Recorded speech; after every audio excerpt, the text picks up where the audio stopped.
지금 전 세계 군사 전문가들이 발칵 뒤집혀졌습니다.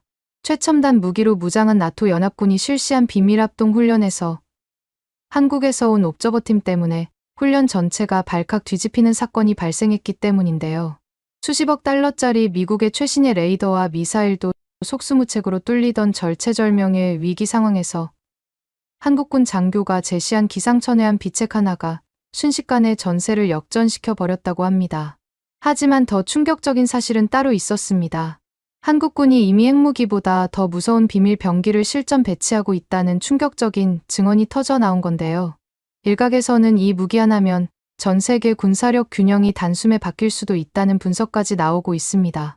도대체 한국은 어떤 상상도 못할 비밀을 숨기고 있기에 세계 최강 나토 연합군마저 이토록 벌벌 떨게 만든 것인지 함께 보러 가실까요? 안녕하십니까. 저는 독일 국방성에서 무기체계 평가관으로 20회 넘게 일해온 마르쿠스 슈타인입니다.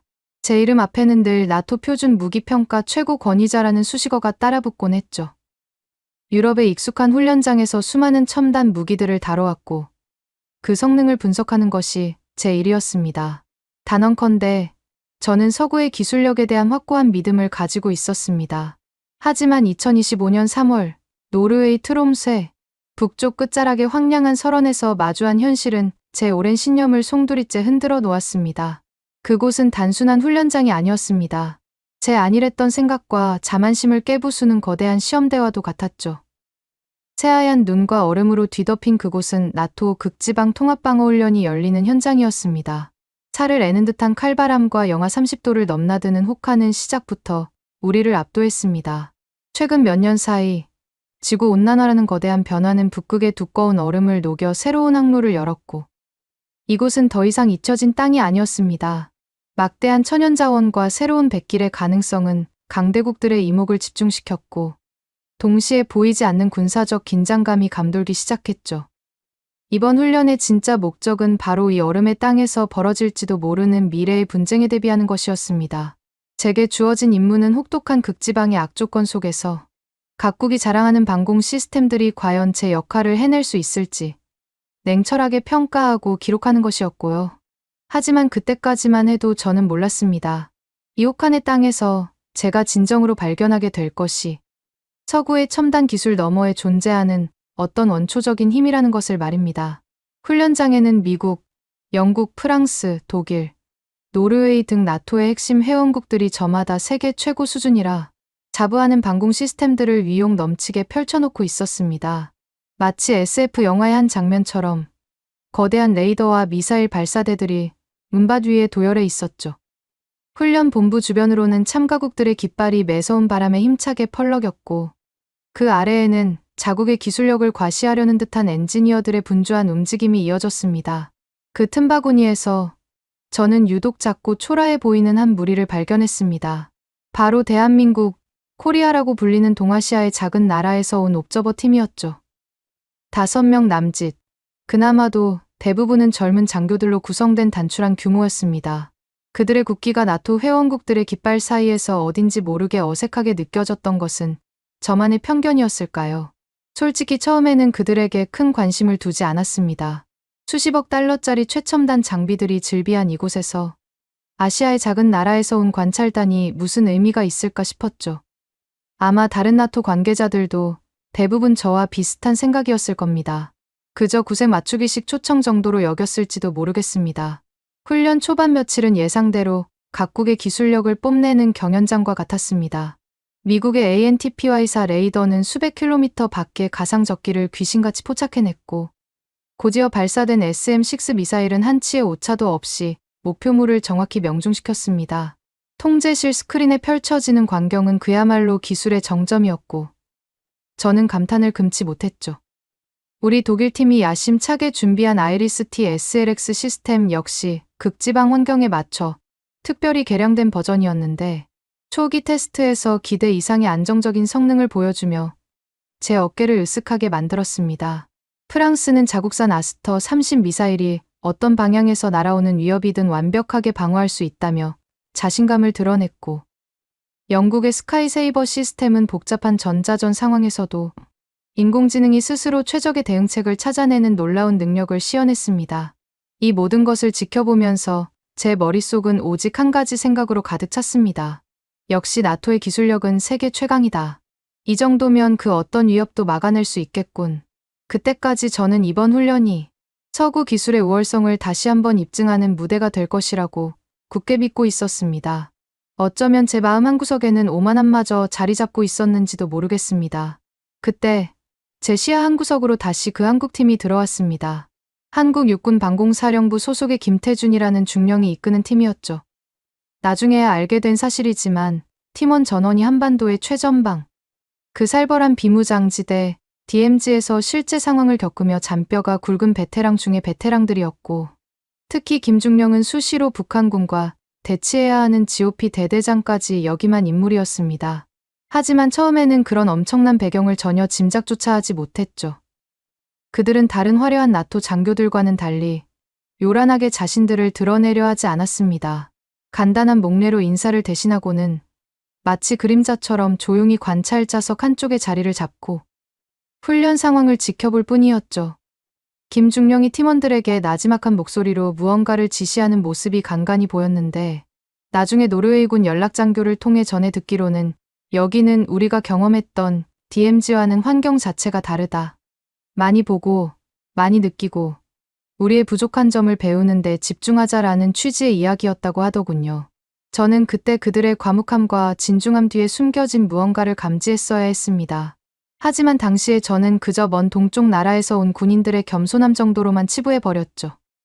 노르웨이군 연락장교 한 명이 한국팀을 전담하여 안내하고 있었지만 그들은 주로 고개를 끄덕이며 듣기만 할 뿐, 좀처럼 질문을 하거나 자신들의 의견을 내세우는 법이 없었습니다. 어쩌면 그 침묵이 더 큰 무언가를 담고 있었음을 저는 까맣게 모르고 있었던 겁니다. 훈련이 본격적으로 시작되자 북극의 자연은 자신의 위용을 유감없이 드러냈습니다. 체감온도 영하 40도를 넘나드는 혹한과 면도날처럼 날카로운 강풍은 우리의 첨단 장비들을 무력화시키려 끊임없이 달려들었죠. 저는 지난 20년간 수많은 훈련을 경험했지만 이토록 가혹한 자연환경은 처음이었습니다. 아니나 다를까 여기저기서 전자장비의 오작동 신호가 잡히기 시작했습니다. 통신이 끊겼다가 이어지기를 반복했고, 일부 레이더 시스템은 탐지 거리가 현저히 줄어들기도 했습니다. 하지만 대부분은 우리가 사전에 예상했던 범위 안의 문제들이었고, 각국에서 파견된 최고의 엔지니어들이 추위와 싸워가며 신속하게 대처하고 있었습니다. 저희 독일의 IRIS-T 시스템도 초기 구동 과정에서 소프트웨어 충돌로 보이는 오류가 발생해 잠시 애를 먹었지만 약 10분 정도의 재부팅과 예열 시간을 거친 후에는 다행히 정상적으로 작동하기 시작했습니다. 프랑스의 에스저 발사대 중 하나에서는 유압 계통의 오일이 얼어붙어 수동으로 전환하는 아찔한 상황도 벌어졌지만 이 역시 숙련된 프랑스군 운용병들이 침착하게 해결해냈죠. 전반적으로 훈련은 큰 차질 없이 마치 잘 짜인 각본처럼 순조롭게 진행되는 것처럼 보였습니다. 각국의 최첨단 방공 시스템들은 혹한의 도전을 보기 좋게 이겨내고 있는 듯했죠. 저는 제 평가 시트에 만족스러운 코멘트를 연이어 적어 넣으며 역시 나토의 기술력과 준비성은 세계 최고 수준이라고 다시 한번 속으로 되뇌었습니다. 어쩌면 그때 저는 이미 승리를 예감하고 있었는지도 모르겠습니다. 그러나 훈련 3일차 오후 그 모든 낙관과 자만심은 산산조각 나고 말았습니다. 훈련 통제소의 거대한 메인 스크린에 갑자기 정체불명의 비행체 신호들이 우수수 나타나기 시작한 겁니다. 처음에는 서너 개에 불과했던 것이 눈 깜짝할 사이에 수십 개로 늘어나더니 이내 100여 개에 달하는 엄청난 규모의 드론 무리가 탐지되었습니다. 이것은 우리가 준비한 어떤 시나리오에도 없던 완전히 돌발적인 상황이었죠. 관제 요원들의 목소리가 다급하게 높아졌고 평온했던 통제소 안에는 순식간에 팽팽한 긴장감이 감돌기 시작했습니다. 긴급 분석 결과 그것들은 시중에서 쉽게 구할 수 있는 소형 상업용 드론을 군사용으로 급조 개조한 것들이었습니다. 개당 가격은 얼마 하지 않겠지만 그 엄청난 숫자가 문제였죠. 잠시 후 훈련 통제소 전체에 비상 경고음과 함께 방송이 흘러나왔습니다. 주목, 시나리오 변경. 지금부터 실제 적대적 드론 공격 상황으로 간주하고 실제 대응 훈련으로 전환한다. 모든 방공 시스템은 즉각 요격 태세를 갖추고 지휘부의 지시에 따라 대응하라. 방송이 채 끝나기도 전에 드론들은 기존 훈련에서 예상했던 정형화된 패턴과는 전혀 다른 방식으로 움직이기 시작했습니다. 마치 지능을 가진 거대한 벌떼처럼 광범위하게 분산되어 여러 방향에서 동시다발적으로 예측 불가능한 궤적을 그리며 우리 방공망의 가장 취약한 지점을 향해 파고들어 오고 있었습니다. 제 등줄기에서는 차가운 식은땀이 흘렀습니다. 지난 20년간 수많은 모의 훈련을 지휘하고 평가해왔지만 이토록 교활하고 대규모적인 저가 드론의 인해 전술 공격 패턴은 단 한 번도 경험해 보지 못한 것이었습니다. 직감적으로 뭔가 굉장히 잘못되고 있다는 불길한 예감이 엄습해왔죠. 이것은 단순한 훈련이 아니었습니다. 어쩌면 미래 전장의 예고편일지도 모른다는 생각에 온몸에 소름이 돋았습니다. 가장 먼저 대응에 나선 것은 역시 미군의 SM-6 미사일이었습니다. 우렁찬 발사음과 함께 미사일들이 불꽃을 내뿜으며 드론을 향해 날아갔습니다. 명중률은 가히 경이로울 정도로 높았지만 곧이어 훨씬 더 심각한 문제가 수면 위로 떠올랐습니다. 한 발에 수백만 달러를 호가하는 초정밀 미사일로 기껏해야 수천 달러짜리 싸구려 드론을 격추하는 것은 그야말로 밑 빠진 독에 물 붓기나 다름없었죠. 처음 몇 대를 성공적으로 격추했을 때는 통제소에서 안도의 환호성이 터져 나왔지만 스크린에 여전히 바글거리는 드론의 숫자가 좀처럼 줄어들 기미를 보이지 않자 다들 표정이 삽시간에 굳어지기 시작했습니다. 이런 식으로 소모전을 벌이다가는 100대가 넘는 목표물을 다 상대하기도 전에 우리 미사일 재고가 먼저 바닥날 것이 불을 보듯 뻔했죠. 지휘부에서는 다급하게 기관포와 CIWS 같은 근접 방어 시스템으로 대응 방식을 전환하라는 지시가 숨가쁘게 내려왔습니다. 하지만 이들 무기는 사거리가 짧다는 치명적인 한계가 있었고 이미 상당수의 드론이 그 유효 사거리 안쪽까지 깊숙이 침투한 상태였습니다. 여기저기서 방어망이 뚫리고 있다는 다급한 보고가 빗발치기 시작했고 통제실 스크린에는 수많은 드론 아이콘들이 붉은색 경고등을 깜빡이며 위험 상황을 알리고 있었습니다. 그야말로 아비규환, 혼돈 그 자체였죠. 불과 몇 시간 전까지만 해도 자신감 넘쳤던 나토의 최첨단 방공망이 이름 모를 싸구려 드론대 앞에서 속수무책으로 농락당하고 있는 믿기 힘든 광경이었습니다. 나토 지휘소는 즉시 긴급 대책 회의를 소집했습니다. 저 역시 평가관 자격으로 딱딱하게 굳은 표정의 장성들 사이에 앉아 있었죠. 회의실 대형 스크린에는 실시간으로 드론 침투 상황이 절망적으로 중계되고 있었고 각국 지휘관들의 얼굴에는 당혹감과 초조함이 역력했습니다. 미군 측 사령관이 잔뜩 격앙된 목소리로 먼저 포문을 열었습니다. 이런 식으로 가다가는 모든 드론을 격추하기는커녕 우리 미사일 창고가 먼저 텅 비게 생겼습니다. 벌써 예상 비축량의 절반 가까이를 소모했는데 격추한 드론은 고작 20여 대에 불과합니다. 이건 미친 짓입니다. 제 옆자리에 앉아있던 독일군 지휘관도 침통한 표정으로 거들었습니다. 목표물의 우선순위를 정해서 선택적으로 대응해야 하는데 도대체 어떤 놈이 진짜 위협이고 어떤 놈이 교란용인지 또 어떤 놈이 자폭 공격을 시도할지 전혀 예측할 수가 없습니다. 데이터가 너무 부족하고 저놈들의 움직임은 우리가 아는 어떤 교리에도 들어맞지 않습니다. 프랑스 지휘관 역시 깊은 한숨과 함께 고개를 가로저었습니다. 각각의 드론에 분산 대응하다 보니 우리 방어 전력이 너무 넓게 흩어져서 오히려 전체적인 효율이 급격히 떨어지고 있습니다.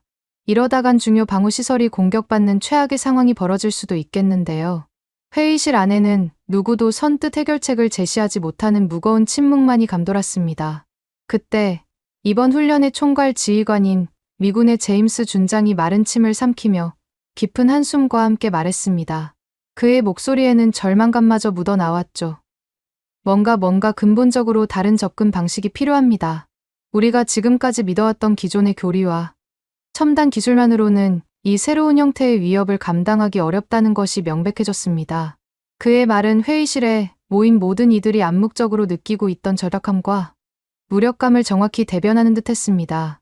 최첨단 무기를 자랑하던 나토 연합군이 고작 이름 없는 드론대 앞에서 이렇게까지 속수무책일 줄이야 누가 상상이나 했겠습니까? 바로 그때 회의실 한쪽 구석에서 조용히 상황을 지켜보고 있던 노르웨이군 연락장교가 아주 조심스럽게 거의 기어들어가는 목소리로 입을 열었습니다. 저 제임스 준장님, 혹시 괜찮으시다면 한국팀에게도 이번 회의에 참관하여 의견을 개진할 기회를 주시는 것이 어떻겠습니까? 그들은 옵저버 자격이긴 하지만 혹시라도 우리가 생각하지 못한 다른 관점에서 도움이 될 만한 의견이 있을지도 모르겠습니다. 솔직히 말해서 저는 그때까지도 별다른 기대를 하지 않았습니다.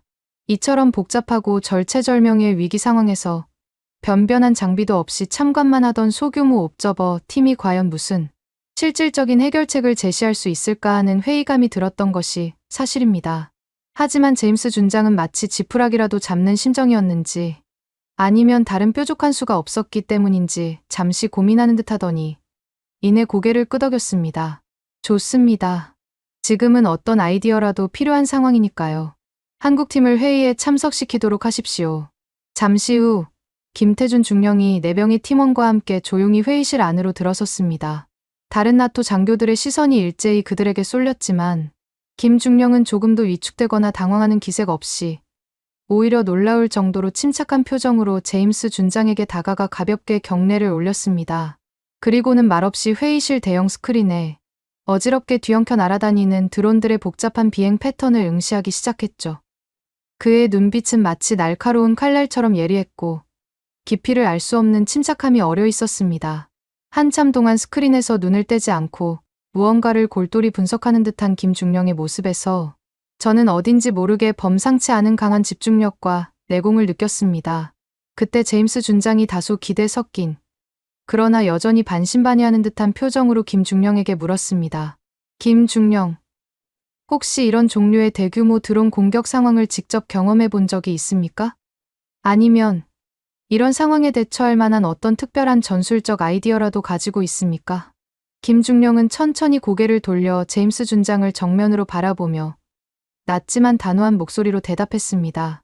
네, 준장님. 비무장지대 DMZ에서 몇 차례 아주 유사한 상황을 겪고 성공적으로 대처한 경험이 있습니다. 그 순간 시끄럽고 어수선했던 회의실에 갑자기 바늘 떨어지는 소리조차 들릴 듯한 완벽한 정적이 찾아왔습니다.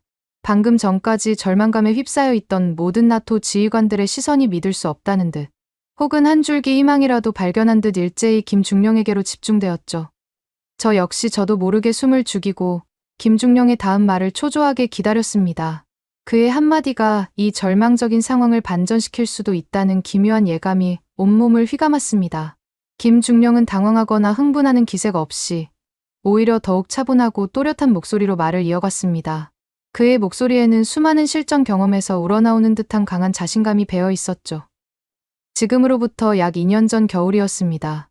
저희가 관할하던 DMZ 섹터로 북측에서 약 200여 대에 달하는 소형 드론들이 거의 동시에 아주 치밀하게 계획된 패턴으로 군사분계선을 넘어 남하한 사건이 있었습니다. 그의 말 한마디 한마디에 회의실 안의 모든 사람들이 마치 홀린 듯 귀를 기울였습니다.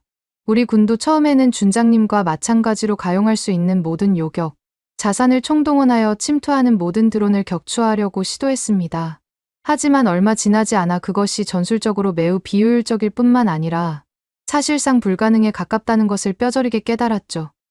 미사일과 요격탄 소모는 상상을 초월했고 그럼에도 불구하고 일부 드론은 우리 방공망을 뚫고 후방까지 침투하는 것을 막을 수 없었습니다. 김중령은 잠시 말을 멈추고 스크린에 가득한 붉은색 드론 아이콘들을 날카로운 눈빛으로 훑어보았습니다. 그래서 저희는 기존의 교리를 과감히 버리고 전혀 새로운 방식의 대응 전술을 개발해야만 했습니다. 그것이 바로 저희가 선별적 차단 밑거점 방어라고 명명한 전술입니다. 그는 말을 계속했습니다. 이 전술의 핵심은 모든 드론을 완벽하게 막아내는 것이 아니라 아군의 핵심 전략 자산과 가장 중요한 방어 시설들을 최우선적으로 지켜내는 것입니다. 그러기 위해서는 적 드론의 의도와 위협 수준을 신속하고 정확하게 판단하여 그에 따라 차등적으로 대응하는 것이 무엇보다 중요합니다. 김중령은 품에서 자신의 개인 태블릿 PC를 꺼내더니 익숙한 손놀림으로 화면을 몇 번 터치했습니다. 곧이어 그의 태블릿 화면에는 복잡하지만 일목요연하게 정리된 도식들이 나타나기 시작했고 김중령은 그것을 지휘부 스크린에 미러링하며 설명을 시작했습니다. 그의 손놀림에는 한치의 망설임도 없었고 설명은 마치 오랫동안 준비해온 강의처럼 간결하면서도 핵심을 꿰뚫는 명쾌함이 있었습니다. 저는 그때부터 한국팀을, 아니 김태준이라는 젊은 중령을 전혀 다른 눈으로 바라보기 시작했습니다. 그의 몸짓 하나하나, 말투 하나하나에서 우리가 상상조차 할 수 없는 치열한 실전 경험의 무게와 깊이가 느껴졌기 때문입니다. 이것은 결코 책상 위에서 배울 수 있는 지식이 아니었습니다. 여기서 잠깐 다음 부분을 여러분께 전달해드리기 전에 혜택 하나만 소개해드리려 하는데요. 약정 끝난 인터넷, 정수기, 휴대폰 가만히 두면 최대 128만 원 손해입니다. 약정 끝날 때마다 지원금을 받을 수 있습니다. 전국 가입자 수 1위 아정당은 설치 당일 즉시 입금됩니다. 만약 다른 곳보다 혜택이 적다면 차액의 120%를 보상, 신용카드도 현금 캐시백 최대 20만 원 받을 수 있고 홈페이지에서 인기 카드 혜택도 한눈에 비교하고 신청할 수 있어서 좋아요. 이사 청소도 유명한 아정당. 이사 당일 불만족 시 전액 환불하는 보장이사도 가능합니다. 365일 24시간 무료 상담까지. 아정당하게 받자. 아정당. 김중령의 설명은 놀라울 정도로 구체적이고 체계적이었습니다. 마치 잘 짜인 한 편의 군사학 강의를 듣는 듯했죠. 가장 먼저 침투하는 드론들을 실시간으로 분석하여 최소한 3가지 그룹으로 신속하게 분류해야 합니다. 첫째는 아군의 배치와 움직임을 파악하려는 단순 정찰용 드론. 둘째는 아군 방공망의 주위를 분산시키고 혼란을 야기하려는 교란 및 기만용 드론. 그리고 셋째가 실제로 폭발물을 탑재했거나 자폭 공격을 감행할 가능성이 높은 실제 공격용 드론입니다. 그는 태블릿 화면에 나타난 드론들의 미세한 비행 패턴 변화, 고도 변화, 속도 변화, 그리고 전자파 신호 특성 등을 예리하게 지적하며 설명을 이어갔습니다. 수년간 DMZ에서 북한의 드론 도발에 대응하며 축적된 방대한 실시간 데이터와 정교한 패턴 분석 알고리즘을 통해 저희는 현재 약 80% 이상의 정확도로 각 드론의 임무와 의도를 실시간으로 구분해낼 수 있습니다. 물론 100% 완벽하다고는 할 수 없지만 실전 상황에서는 이 정도 수준의 구분만으로도 대응 효율을 극적으로 향상시킬 수 있습니다. 그의 말에는 한치의 과장도 느껴지지 않았습니다. 일단 드론의 종류와 위협 수준이 식별되면 그에 따라 대응 수단을 차등화하는 것이 중요합니다. 실제 공격용으로 판단되는 고위협 드론에 대해서만 제한적으로 SM-6와 같은 고가의 정밀 유도 미사일을 사용하고 나머지 정찰용이나 교란용 드론에 대해서는 전자전 장비를 이용한 통신 재밍이나 GPS 교란 혹은 기관포나 레이저 무기와 같은 좀 더 비용 효율적인 근접 방어 무기로 대응하는 겁니다. 이렇게 함으로써 귀중한 첨단 요격 자산의 불필요한 소모를 최소화하고 지속적인 방어 능력을 유지할 수 있습니다. 김중령은 지휘소 스크린에 표시된 이번 훈련 구역의 상세 지도를 손가락으로 가리키며 말을 계속했습니다. 그리고 아마도 가장 중요한 것은 지금처럼 산발적으로 대응하는 것이 아니라 전체 방어 구역을 몇 개의 책임 섹터로 명확하게 나누는 것입니다. 각 방어 시스템이 서로의 영역을 침범하거나 중첩되지 않으면서도 동시에 방공망 전체에 치명적인 사각지대가 발생하지 않도록 정교하게 구역을 할당해야 합니다. 그리고 각 섹터를 담당하는 방어 시스템은 할당된 구역 내로 침투하는 모든 드론에 대해서는 전적으로 책임지고 방어하도록 하는 겁니다. 이렇게 지휘 통제 체계를 명확히 하고 책임 소재를 분명히 하면 전체적인 방어 효율성이 기존 방식에 비해 최소 3배에서 많게는 5배까지 증가한다는 것을 저희는 수많은 실전 상황과 극한의 모의 훈련을 통해 직접 검증하고 또 확인했습니다. 그의 목소리에는 단순한 이론가가 아닌 실제 피와 땀으로 결과를 만들어낸 사람만이 가질 수 있는 강렬한 확신과 무게감이 실려 있었습니다. 회의실 안에 내로라 하는 나토의 베테랑 장교들은 누구 하나 감히 입을 열거나 이의를 제기하지 못하고 마치 학생처럼 김중령의 설명 한마디 한마디에 집중하고 있었습니다. 저 역시 그의 전술적 깊이와 통찰력에 그저 감탄할 수밖에 없었죠. 이것은 단순한 전술 브리핑이 아니었습니다. 생존을 위한 처절한 고민과 혁신의 결과물이었고 한 국가의 안보 현실이 녹아든 살아있는 지혜였습니다.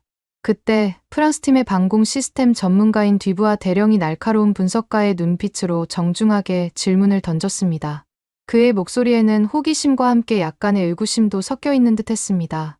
김중령님의 전술적 접근 방식과 DMZ에서의 실전 경험은 정말이지 매우 인상적입니다. 깊은 경의를 표합니다. 그런데 한 가지 근본적인 질문을 드려도 되겠습니까? 이러한 복합적이고 지능적인 드론 공격에 효과적으로 대응하려면 제시해주신 뛰어난 전술 외에도 그것을 뒷받침할 수 있는 미사일 자체의 성능 또한 매우 중요할 텐데요. 실례지만 현재 한국군이 보유한 미사일 기술력은 객관적으로 어느 정도 수준이라고 평가할 수 있는지 여쭤봐도 되겠습니까? 회의실의 모든 시선이 다시 한번 김중령에게로 향했습니다. 그것은 어쩌면 나토 전체가 한국이라는 나라에 대해 품고 있던 오랜 질문이었을지도 모릅니다. 김중령은 잠시 뒤부하 대령을 차분히 바라보더니 조금도 망설임 없이 오히려 담담하면서도 자부심이 느껴지는 어조로 대답했습니다. 뒤부하 대령님, 우리 대한민국은 지난 수십 년간 주변 강대국들의 틈바구니 속에서 국가의 생존과 번영을 위해 국방기술의 자립과 발전을 국가적 최우선 과제로 삼고 피나는 노력을 기울여 왔습니다. 아마 여기 계신 많은 분들이 현무라는 이름의 저희 미사일 시리즈에 대해서는 어느 정도 들어보셨을 것이라고 생각합니다. 그의 말에 나토 장교들 사이에서 작게 고개를 끄덕이거나 서로 눈빛을 교환하는 이들이 보였습니다. 현무 미사일은 이미 국제 군사 전문가들 사이에서도 그 성능과 발전 가능성을 인정받고 있는 한국의 대표적인 자주국방의 상징이었죠. 김중령은 마치 준비라도 한 듯 말을 이었습니다. 특히 최근에 개발 완료되어 실전 배치가 진행 중인 현무 탄도미사일의 경우 그 탄두 중량이 기존의 상상을 초월하는 8톤에 달하며 필요에 따라 다양한 종류의 특수 탄두를 탑재하여 광범위한 다목적 전략, 임무 수행이 가능한 우리 대한민국의 강력한 비대칭 억제 자산입니다. 그 순간 저는 제 귀를 의심하지 않을 수 없었습니다. 8톤이라고? 저도 모르게 놀라움과 경악이 뒤섞인 목소리로 반문하고 말았죠. 죄송하지만 다시 한번 확인해도 되겠습니까? 탄두 중량이 8톤이라고 말씀하셨습니까? 그 정도의 엄청난 규모라면 현재까지 지구상에 존재하는 그 어떤 국가의 전술, 탄도미사일과도 비교할 수 없는 가히 세계 최대 수준의 파괴력을 지닌 벙커버스터급 전략 무기라고 할 수 있습니다. 단순 계산으로만 따져도 그 위력은 상상을 초월하는데요.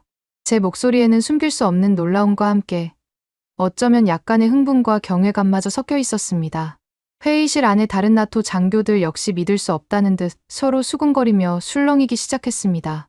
8톤이라는 수치는 그들이 평생 다뤄온 서구의 어떤 무기체계에서도 들어본 적 없는 그야말로 충격적인 것이었죠. 김중령은 그러나 여전히 조금도 동요하지 않는 오히려 강철처럼 단단한 표정으로 차분하게 대답했습니다. 자세한 재원이나 운용 교리에 대해서는 군사기밀이라 이 자리에서 소상히 말씀드릴 수 없음을 양해해 주시기 바랍니다. 하지만 한 가지 분명하게 말씀드릴 수 있는 것은 현무호는 결코 누군가를 위협하거나 우리의 군사력을 과시하기 위해 만들어진 무기가 아니라는 점입니다. 그것은 오직 한반도라는 특수한 지정학적 환경과 대한민국의 절박한 안보 현실 속에서 우리 국민의 생명과 재산을 지키고 한반도의 항구적인 평화를 수호하기 위한 처절한 고민과 노력의 결정체이며 우리에게는 반드시 필요한 생존의 기술이라고 이해해 주시면 감사하겠습니다. 그의 말에는 그 어떤 수사보다 강력한 설득력과 진정성이 담겨 있었습니다. 저는 그 순간 깨달았습니다. 현무호는 단순한 무기가 아니었습니다. 그것은 70년 분단의 아픔과 끊임없는 생존의 위협 속에서 피어난 대한민국의 강인한 의지와 염원이 담긴 결정체였던 것입니다. 나토 지휘부는 김중령의 명쾌하고 설득력 있는 브리핑과 그가 제시한 구체적인 전술에 깊은 감명을 받은 듯했습니다. 상황이 워낙 일촉즉발의 위기였고 다른 어떤 뾰족한 대안도 없었기에 제임스 준장은 거의 즉각적으로 김중령이 제안한 한국식 드론 대응 전술을 이번 훈련에 전격적으로 채택하기로 결정했습니다. 그는 저에게 단호한 목소리로 지시했습니다. 마르쿠스 평가관, 지금 즉시 독일팀의 IRIST 시스템을 김중령이 제안한 구역 방어 개념에 따라 특정 섹터 방어에 집중하도록 재배치하고 김중령의 전술적 조언을 최대한 반영하여 운용하도록 지시하시오. 저는 즉시 독일팀 운용자들에게 비상 채널로 연락하여 김중령이 태블릿으로 보여준 정교한 구역 방어 할당 도면을 전송하고 지정된 섹터를 한치의 오차도 없이 철저히 방어하도록 강력하게 지시했죠.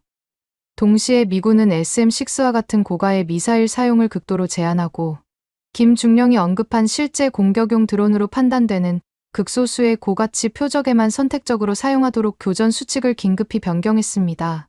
프랑스 팀은 보유하고 있던 모든 전자전 장비를 총동원하여 광범위한 주파수 대역에서 드론들의 통신 및 GPS 신호를 교란하는 임무를 새롭게 부여받았고, 영국의 첨단 AI 기반 분석 시스템은 실시간으로 수집되는 방대한 드론 비행 패턴 데이터를 분석하여 각 드론의 위협 우선순위를 식별하고 그 결과를 즉각적으로 모든 아군 방어 시스템에 공유하는 핵심적인 정보 허브 역할을 담당하게 되었습니다. 불과 10여 분 만에 나토의 방공 작전 체계는 김중령의 제안을 중심으로 완전히 새롭게 재편된 것입니다. 과연 이 급조된 한국식 전술이 유럽의 평원에서나 통하던 기존의 나토 교리를 대체하여 이 극한의 북극에서 효과를 발휘할 수 있을지 저는 여전히 반신반의하면서도 한편으로는 가슴 깊은 곳에서부터 알 수 없는 강한 기대감이 솟아오르는 것을 느꼈습니다. 어쩌면 이것이 기적의 시작일지도 모른다는 그런 예감이었죠. 김태준 중령은 단순히 혁신적인 전술을 제안하는 데 그치지 않았습니다.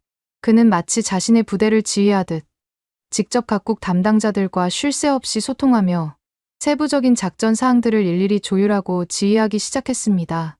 그의 영어는 군더더기 없이 간결하면서도 핵심을 찌르는 명료함이 있었고 복잡한 기술적인 용어 사용에 있어서도 조금의 막힘도 없었죠. 그는 독일팀 운용 책임자에게 다가가 스크린의 특정 지점을 정확히 짚으며 날카롭게 말했습니다. 지금 비관의 팀이 할당받은 방어 구역의 북동쪽 30도 방향 섹터는 전방의 산악 지형으로 인해 지상 레이더 탐지에 미세한 사각지대가 발생할 가능성이 매우 높습니다. 해당 구역으로 저공 침투하는 드론은 특히 주의해서 탐지하고 만약 식별될 경우 즉시 최우선 요격 대상으로 지정해야 합니다. 또 미군의 최첨단 이지스 시스템에서 SM-6 미사일 발사를 통제하는 젊은 장교에게는 이렇게 부드러우면서도 단호하게 조언했죠. 만약 특정 드론이 일정한 패턴으로 직선 비행을 하다가 아군 방공 시스템의 레이더 탐지 범위에 들어서는 순간 갑자기 급격한 회피 기동을 하거나 고도를 급격히 변경한다면 그것은 아군의 방공망 배치와 성능을 테스트하거나 주요 표적의 정확한 위치를 파악하려는 고도의 정찰용 드론일 확률이 매우 높습니다. 그런 고도의 기만 능력을 갖춘 드론은 섣불리 미사일로 대응하기보다는 우선적으로 전자전팀에 해당 정보를 전달하여 통신 교란이나 GPS 제밍을 시도하는 것이 훨씬 더 효율적이고 안전한 대응책이 될 것입니다. 김중령의 조언을 듣고 있던 독일팀의 한 젊은 운용자는 옆에 있던 동료에게 믿을 수 없다는 표정으로 이렇게 속삭이는 것을 똑똑히 들었습니다. 맙소사, 이런 세부적이고 실전적인 내용은 우리가 지난 몇 달간 달달 외웠던 두꺼운 작전 매뉴얼, 그 어디에도 단 한 줄도 언급되지 않았어. 이건 정말 진짜 전쟁터에서 살아남은 사람만이 해줄 수 있는 그런 조언이야. 김중령과 그의 한국 팀원들이 쉴 새 없이 쏟아내는 생생한 실시간 조언들은 마치 마법처럼 삐걱거리던 각국의 방어 시스템들 사이에 기름칠을 하고 톱니바퀴를 정확히 물리며 거대한 하나의 유기적인 방어망으로 통합시키는 결정적인 역할을 하기 시작했습니다. 저는 그들의 눈부신 전문성과 헌신적인 모습, 그리고 무엇보다도 그 어떤 상황에서도 흔들리지 않는 강철 같은 침착함의 깊은 경외감마저 느꼈습니다. 이것이 바로 수십 년간 실탄이 오가는 최전선에서 조국을 지켜온 군인들의 진짜 모습이었습니다. 그렇게 숨막히는 사투가 2시간 15분 동안 이어졌습니다. 김중령의 지휘 아래 새롭게 구축된 한국식 방어 전술과 그의 팀원들이 쏟아낸 촌철살인의 실시간 지원 덕분에 전황은 극적으로 반전되기 시작했죠. 통제소의 대형 스크린을 가득 메웠던 붉은색, 적대적 드론 아이콘들이 마치 마법처럼 하나둘씩 사라지기 시작했습니다. 어떤 것은 미사일에 직접 격추되었고, 어떤 것은 전자파 공격의 방향을 잃고 추락했으며, 또 어떤 것은 스스로 기지로 복귀하는 모습까지 포착되었습니다. 최종 집계 결과는 그야말로 경이적이었습니다. 총 100여 대로 추정되었던 적 드론 중 무려 75대가 성공적으로 격추되었고, 추가로 20대는 전자전 공격으로 인해 통제불능 상태가 되어 무력화되었습니다. 단 5대의 드론만이 간신히 1차 방어망을 뚫고 아군 진영 깊숙이 침투했지만 이마저도 김중령이 사전에 치밀하게 계산하여 설정해둔 다층적 2차 방어선에서 한 대도 놓치지 않고 모두 완벽하게 제거되었죠. 하지만 무엇보다 놀라운 것은 바로 고가의 첨단 미사일 소모량이었습니다. 당초 나토 지휘부가 최악의 경우를 상정하여 예상했던 미사일 소모량의 고작 30% 수준, 아니 어쩌면 그보다 훨씬 적은 양의 미사일만으로 이처럼 압도적인 방어 성과를 거둔 것입니다. 이것은 단순히 비용 절감 효과를 넘어 나토의 지속적인 방어 능력 유지에 결정적인 기여를 의미했습니다. 만약 김중령의 천재적인 전술적 판단과 한국팀의 헌신적인 지원이 없었다면 우리는 상상조차 하기 싫을 만큼 훨씬 더 많은 미사일을 소모하고도 지금보다 훨씬 더 처참한 방어 실패라는 결과를 맞이했을지도 모릅니다. 모든 드론의 위협이 완전히 사라지고 작전 종료 신호가 울리자 숨막히는 긴장감으로 가득했던 통제소 안에서는 일제히 안도의 한숨과 함께 우레와 같은 함성과 박수갈채가 터져 나왔습니다. 그것은 기적을 목격한 자들의 환희였습니다. 훈련 통제소의 총책임자인 노르웨이 국방부 소속의 넬슨 장군은 마이크를 잡고 잔뜩 상기되고 흥분된 목소리로 말했습니다. 그의 목소리는 감격에 겨워 약간 떨리고 있었죠. 여러분, 정말 믿을 수 없는 역사적인 성과를 우리가 함께 만들어냈습니다. 솔직히 말씀드리면 이번 돌발 시나리오에 대비하면서 저희 지휘부는 침투하는 드론의 50%만 성공적으로 방어해도 이번 훈련은 절반의 성공이라고 간주할 내부적인 계획을 가지고 있었습니다. 그런데 지금 스크린에 나타난 결과를 보십시오. 거의 95%에 달하는 그야말로 압도적이고 완벽한 방어율을 달성했습니다. 이것은 우리의 가장 낙관적인 예상을 훨씬 뛰어넘는 그야말로 기적과도 같은 놀라운 결과입니다. 그의 말이 끝나자 통제소 안에 있던 각국 운용자들과 지휘관들은 국적과 계급을 떠나 서로 얼싸안고 어깨를 두드리며 악수를 나누고 하이파이브를 하며 이 믿기 힘든 성공적인 방어를 마치 자신의 일처럼 자축했습니다. 저 역시 한동안 멍하니 스크린만 바라보다가 정신을 차리고 옆에 있던 독일팀 운용자들의 손을 힘껏 잡고 그들의 노고를 치하했죠. 저는 곧바로 제임스 준장에게 다가가 아직 흥분이 가시지 않은 목소리로 말했습니다. 준장님, 이번 기적과도 같은 성공은 전적으로 한국팀의 상상을 초월하는 경험과 그들의 동물적인 감각에 가까운 날카로운 판단력 덕분입니다. 만약 김중령과 그의 팀이 아니었다면 지금쯤 우리는 정말 상상조차 하기 싫은 아찔하고 참담한 상황에 직면해 있었을 겁니다. 제임스 준장도 평소의 냉철함은 온데간데 없이 아이처럼 환한 미소를 지으며 제 말에 고개를 크게 끄덕이며 전적으로 동의했습니다. 잠시 후 이번 성공의 1등 공신인 김중령이 여전히 담담한 표정으로 제게 다가와 먼저 악수를 청하며 말했습니다. 마르쿠스 평가관님, 저희 대한민국 팀도 이번 훈련을 통해 나토 연합군의 세계 최고 수준의 첨단 기술력과 매우 체계적이고 효율적인 합동 운용 시스템을 직접 체험하고 배울 수 있는 정말 소중한 기회를 가졌습니다. 특히 저희가 상대적으로 경험이 부족했던 혹독한 극한지 환경에서의 첨단 장비 운용 및 유지 보수 노하우는 앞으로 저희 군의 전투력 발전에 정말 큰 도움이 될 것이라고 확신합니다. 그의 한결같이 겸손하면서도 흔들림 없는 자신감 넘치는 태도에서 저는 진정한 프로페셔널 군인의 품격과 조국에 대한 깊은 사명감을 동시에 느낄 수 있었습니다. 훈련 후 공식적으로 열린 디브리핑 자리에서 평소에는 좀처럼 개인적인 감정을 드러내지 않던 제임스 준장이 이례적으로 모든 나토 지휘관들과 평가관들 앞에서 한국팀의 결정적인 공로를 특별히 강조하며 극찬을 아끼지 않았습니다. 신사숙녀 여러분, 오늘 우리는 값비싼 첨단 무기보다 어쩌면 더욱 강력한 무기가 존재할 수 있다는 소중한 교훈을 얻었습니다. 그것은 바로 수십 년간 축적된 실전 경험과 그 경험에서 우러나오는 지혜입니다. 특히 김중령과 그의 대한민국 팀이 이번 위기 상황에서 보여준 DMZ에서의 생생한 경험과 그를 바탕으로 한 창의적인 전술적 판단은 그 어떤 최첨단 인공지능이나 슈퍼컴퓨터로도 결코 대체할 수 없는 우리 나토 전체에 엄청난 전략적 가치를 제공하는 귀중한 자산임을 우리는 똑똑히 목격했습니다. 그는 따뜻한 존경의 눈빛으로 김중령을 바라보며 말을 이었습니다. 아마도 그것은 지난 70년이라는 길고 긴 세월 동안 단 한순간도 긴장의 끈을 놓지 않고 끊임없는 실전적 위협 속에서 조국을 방위하고 평화를 수호하기 위한 대비태세를 유지해온 대한민국 국군의 피와 땀, 그리고 불굴의 정신이 만들어낸 위대한 노하우의 결정체일 것입니다. 오늘 우리는 그 위대한 지혜의 아주 작은 일부나마 배울 수 있었던 행운을 누렸습니다. 김중령은 자리에서 일어나 모든 나토 관계자들에게 정중하게 허리를 숙여 답례했습니다. 그의 표정에는 자부심과 함께 겸손함이 동시에 어려 있었죠. 너무나 과분한 칭찬의 말씀이십니다. 제임스 준장님. 그리고 이 자리에 계신 모든 나토 동맹국 관계자 여러분께도 진심으로 감사드립니다. 저희 대한민국 팀 역시 이번 훈련을 통해 나토 동맹국 여러분들이 보유한 세계 최고 수준의 극한지 첨단 장비 운용 능력과 수십 년간 발전시켜온 선진적인 합동작전, 수행체계 및 지휘 통제 시스템을 직접 보고 배우면서 저희의 부족한 점을 깨닫고 앞으로 더욱 발전해야 할 방향을 명확히 설정할 수 있는 더없이 좋은 기회였다고 생각합니다. 특히 저희가 상대적으로 경험과 데이터가 부족했던 혹독한 극한지 환경에서의 지속적인 작전 수행 능력과 군수 지원 체계는 앞으로 저희 군이 반드시 보완하고 발전시켜 나가야 할 중요한 과제라는 것을 절실히 깨달았습니다. 제임스 준장이 얼굴 가득 환한 미소를 지으며 화답했습니다. 김중령, 바로 그것입니다.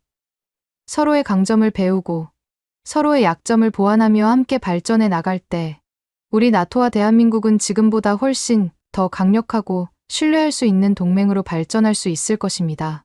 오늘이 바로 그 무한한 가능성을 우리 모두가 함께 확인한 역사적인 날이라고 저는 굳게 믿습니다. 디브리핑장은 더 이상 딱딱하고 형식적인 군사회의장이 아니었습니다. 서로의 다름을 인정하고 서로의 강점을 존중하며 함께 미래를 향해 나아가고자 하는 진정한 파트너들의 따뜻하고 희망찬 교류의 장으로 변해 있었습니다. 양측 모두 불필요한 자존심이나 과시는 내려놓고 진심으로 서로에게서 배우려는 겸손함을 잃지 않으면서도 각자의 역할과 능력에 대한 건강한 자부심을 느끼는 듯한 아름다운 광경이었습니다. 공식 디브리핑이 모두 끝난 후 저는 개인적으로 현무호라는 경이로운 미사일에 대한 주체할 수 없는 궁금증과 호기심을 참지 못하고 잠시 휴식을 취하고 있던 김중령에게 다가가 몇 가지 추가적인 질문을 조심스럽게 던졌습니다. 김중령님, 바쁘신 와중에 정말 죄송하지만 아까 디브리핑 석상에서 잠깐 언급하셨던 현무호 미사일의 8톤 탄두라는 것은 정말이지 제 군사적 상식을 완전히 뒤엎는 믿을 수 없을 만큼 놀라운 수치입니다. 현재 미군이 전 세계에서 가장 강력한 재래식 벙커버스터라고 자랑하는 GBU 57 MOP 초대형 관통탄의 지하 60m 강화, 콘크리트 관통 능력도 경이로운 수준으로 알려져 있는데 단순한 물리 법칙과 운동 에너지 계산으로만 추정해 보아도 8톤이라는 엄청난 질량의 탄두라면 그보다 훨씬 더 깊은, 어쩌면 지하 100m, 아니 그 이상의 심층 지하 시설까지도 완벽하게 관통하여 파괴할 수 있다는 엄청난 잠재력을 가지고 있다고 봐도 무방하겠습니까? 만약 그것이 사실이라면 그 정도의 가공할 만한 파괴력은 사실상 현재 지구상에 존재하는 그 어떤 견고한 지하, 군사 시설도 무력화시킬 수 있다는 거의 절대적인 의미를 가지는 것 아닙니까? 김중령은 제 다소 흥분된 질문에 잠시 깊은 생각에 잠기는 듯하더니 창밖으로 펼쳐진 광활하고 고요한 북극의 설원을 한동안 말없이 바라보았습니다. 그리고는 천천히 아주 낮은 목소리로 입을 열었습니다. 그의 목소리에는 깊은 고뇌와 함께 어떤 숙명 같은 것이 담겨 있는 듯했죠. 마르쿠스 평가관님께서도 잘 아시다시피 우리 한반도는 국토의 70% 이상이 험준한 산악 지형으로 이루어져 있습니다. 그리고 지난 수십 년간 우리가 직면해온 가장 현실적이고 직접적인 군사적 위협은 바로 그 깊고 깊은 산속 지하 수백 미터 아래에 미로처럼 건설된 견고하고 방대한 규모의 지하 벙커 시설들입니다. 그 안에는 적의 핵심 지휘 통제 시설은 물론 대량 살상 무기를 포함한 각종 비대칭 전력들이 은밀하게 숨겨져 있죠. 그의 목소리는 낮고 차분했지만 그 안에 담긴 무게감은 그 어떤 웅변보다 무겁게 제 가슴을 짓눌렀습니다. 현무호는 단순히 파괴력만을 극대화하기 위해 개발된 과시용 괴물 무기가 결코 아닙니다. 그것은 지난 70년간 단 하루도 편히 잠들 수 없었던 한반도의 냉엄한 군사적 대치 상황과 대한민국의 특수하고 절박한 안보 환경이 만들어낸 어쩌면 슬프지만 필연적인 자주국방의 결과물이라고 할 수 있습니다. 우리는 결코 그 누구에게 우리의 군사적 기술력을 과시하거나 위협을 가하기 위해 그런 엄청난 무기를 개발한 것이 아닙니다. 오직 외부의 그 어떤 부당한 위협과 도발로부터 우리 국민의 소중한 생명과 재산을 안전하게 지키고 나아가 한반도의 항구적인 평화를 힘으로라도 지켜내기 위한 처절하고도 절박한 자기 방어의 필요성 때문에 울며 겨자 먹는 심정으로 만들어낼 수밖에 없었던 최소한의 그리고 최후의 방어적 성격의 억제 수단입니다. 현무호는 단순한 강철 덩어리가 아니라 평화를 향한 우리의 간절한 염원이자 무슨 일이 있어도 우리 스스로를 지키겠다는 강력한 의지의 상징인 것입니다. 김중령의 진심 어린 설명에서 저는 현무호라는 무기가 단순한 공학적 기술의 산물이 아니라 한 국가의 고통스러운 역사와 생존을 위한 절박한 몸부림, 그리고 평화에 대한 사무치는 갈망이 응축된 하나의 거대한 상징물일 수도 있겠다는 깊은 생각을 하게 되었습니다. 그것은 단순한 무기가 아니었습니다. 그것은 한국인의 혼이었습니다. 이번 나토 극지방 통합방어훈련의 성공적인 마무리는 예상치 못했던 그러나 매우 의미 있는 외교적 성과로 자연스럽게 이어졌습니다. 훈련을 주최했던 노르웨이 국방부의 고위 관계자가 모든 공식 행사가 끝난 후 개인적으로 김중령을 찾아와 대한민국 측에 양국 간의 정기적인 방공 분야 합동훈련 교류를 공식적으로 제안한 것입니다. 그는 진심으로 감탄한 표정으로 김중령의 손을 잡고 이렇게 말했습니다. 김중령님, 그리고 대한민국 대표단 여러분, 이번 훈련 기간 동안 보여주신 대한민국 국군의 상상을 초월하는 뛰어난 전술적 역량과 위기관리 능력, 그리고 무엇보다도 한치의 흐트러짐 없는 강인한 군인 정신에 저희 노르웨이 국방부는 물론 이번 훈련에 참가한 모든 나토 동맹국들이 깊은 감명을 받았습니다. 만약 괜찮으시다면 이 자리를 빌려 노르웨이와 대한민국 간의 정기적인 방공 분야 합동훈련 교류 프로그램을 신설하여 운영하는 것을 공식적으로 제안하고 싶습니다. 우리는 대한민국으로부터 세계 그 어느 곳에서도 배울 수 없는 DMZ에서의 생생하고 실전적인 드론 대응 경험과 비대칭 위협 대처 노하우를 전수받고, 반대로 대한민국은 우리 노르웨이로부터 혹독한 극한지 환경에서의 첨단 장비 운용 및 병력 생존 기술, 그리고 나토식 연합작전 수행 경험을 공유함으로써 양국 모두의 국방력 강화에 실질적으로 큰 도움이 될 것이라고 확신합니다. 이것은 단순한 군사 교류를 넘어 양국의 우호 증진과 전략적 파트너십 강화에도 크게 기여할 것입니다. 김중령은 잠시 숙고하는 듯 하더니 정중하면서도 확신에 찬 목소리로 답변했습니다. 장군님, 너무나도 시의적절하고 미래지향적인 제안에 진심으로 감사드립니다. 대한민국 국군을 대표하여 장군님의 고귀한 제안을 본국 국방부에 즉시 정식으로 보고하고 최대한 긍정적이고 신속하게 검토되어 양국 간의 실질적인 협력으로 이어질 수 있도록 최선의 노력을 다하겠습니다. 개인적으로도 단순한 무기 기술의 이전이나 판매보다 지금 제안해주신 것과 같은 양국 군의 실질적인 경험과 지식, 그리고 전술적 노하우를 공유하고 함께 발전시켜 나가는 것이야말로 급변하는 미래 안보, 환경 속에서 양국 간의 상호 신뢰와 협력 관계를 더욱 굳건하고 의미 있게 발전시키는 데 훨씬 더 가치 있고 중요한 일이라고 굳게 믿고 있습니다.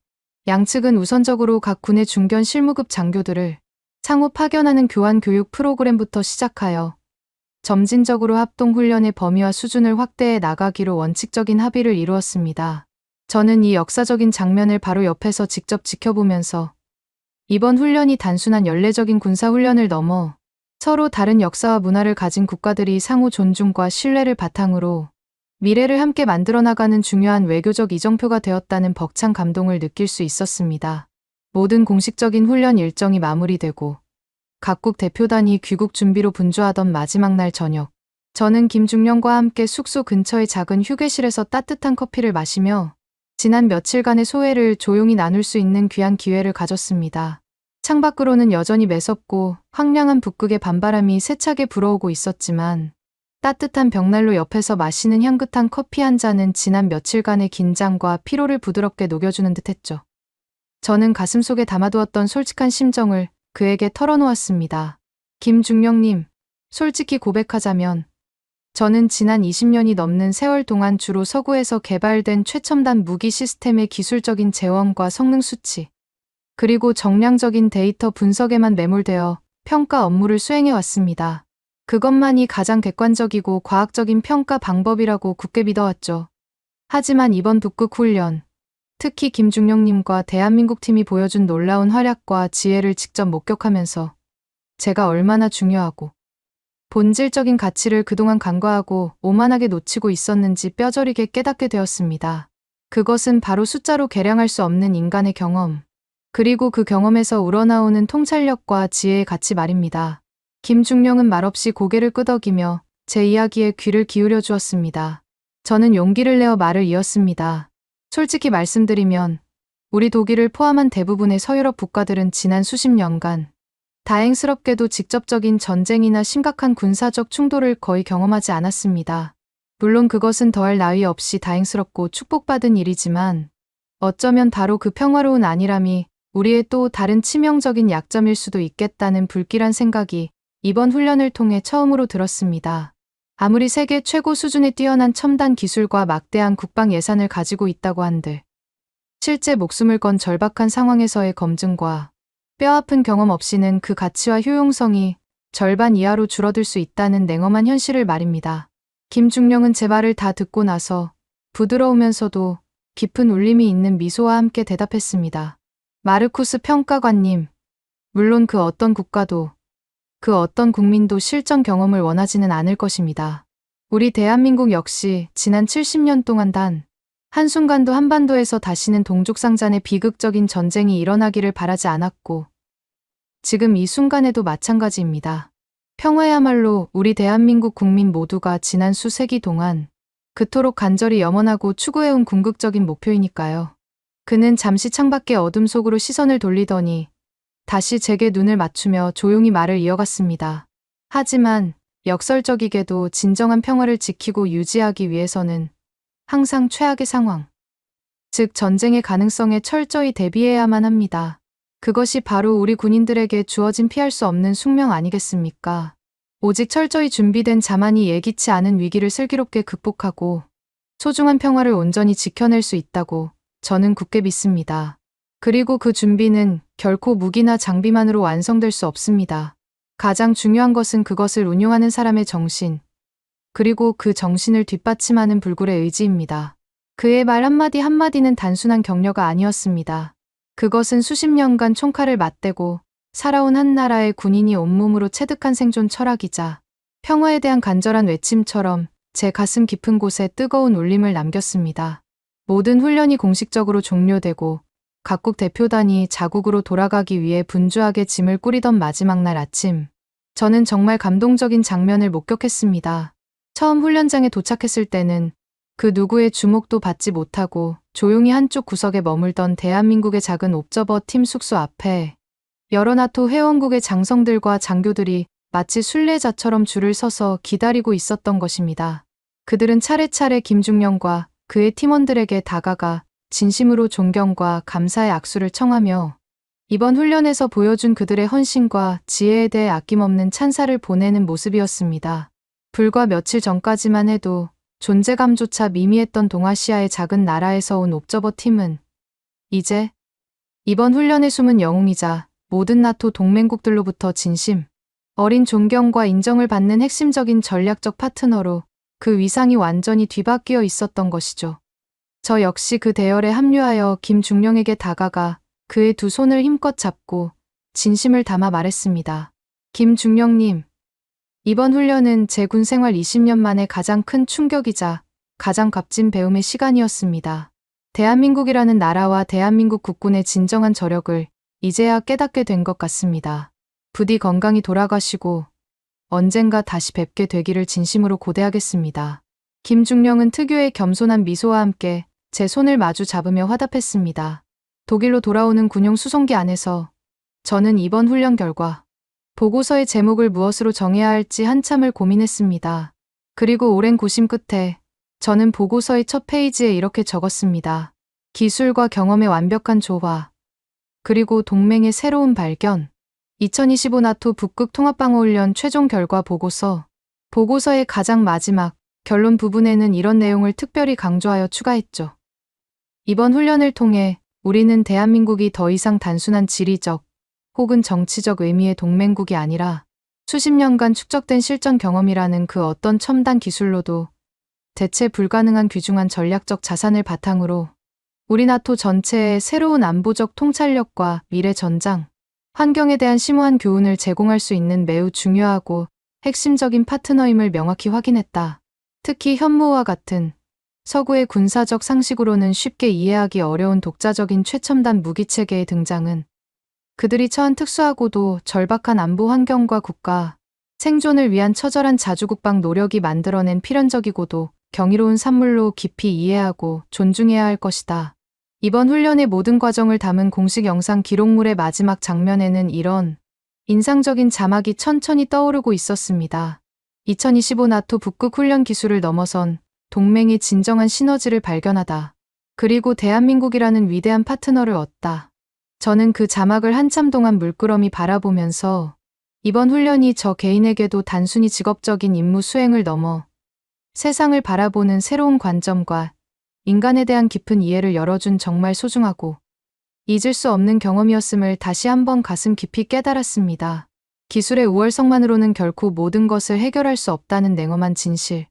그리고 진정한 강함과 지혜는 서로의 다름과 약점을 솔직하게 인정하고 배우고 또 채워주려는 열린 마음과 겸손한 자세에서 비로소 나온다는 평범하지만 위대한 교훈을 말입니다. 대한민국, 그 작은 나라가 가진 거대한 힘은 바로 그것이었습니다. 오늘의 사연은 어떠셨나요? 오늘의 사연이 마음에 드셨다면 좋아요만 한번 눌러주세요. 1초밖에 안 걸리지만 좋아요를 한번 눌러주시면 더 좋은 사연을 소개해드리는데 큰 힘이 된답니다. 긴 영상 시청해주셔서 감사합니다. 오늘도 행복한 하루 보내세요.